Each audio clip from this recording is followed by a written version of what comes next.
So what do I think about? I tend to think about what's happening with big data and AI in the legal profession.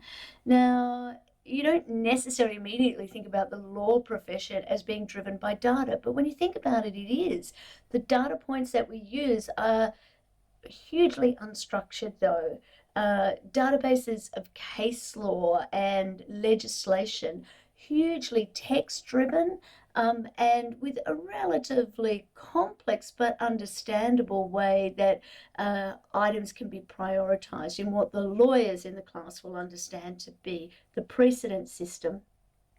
One of the most significant applications of AI over these big data sets in the legal profession, and it's still relatively early days, is using prediction technology to generate results that forecast the outcomes of litigation. Another application is legal analytics, which allows lawyers to use data points from a range of past cases, win or loss rates, and a judge's history to identify trends and patterns to work out what's the best argument to use in front of one judge as opposed to another judge. Document automation is another application where law firms can use software templates to create filled out documents based on data that's input.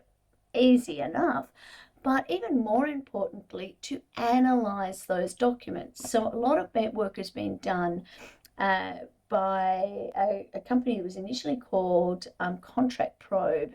Terrible name, but really interesting offer.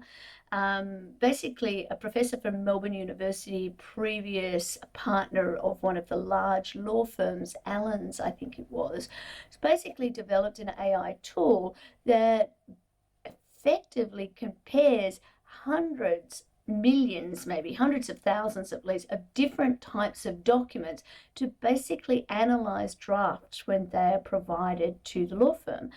So it can basically say, well, in 95% of cases, if you were acting for the vendor, then we would expect to see ABC in this clause. Really interesting stuff, which is kind of scary for those of us who've been analysing contracts for a lot of our lives. When it comes to practicing law, data takes the form of historical and current cases, as I said before, but also contracts, proposals, a whole lot of information. AI applications are disrupting the industry. We're looking at an industry of about $750 billion value worldwide. So there's certainly financial reasons why people will find ways to use AI to make this industry more efficient.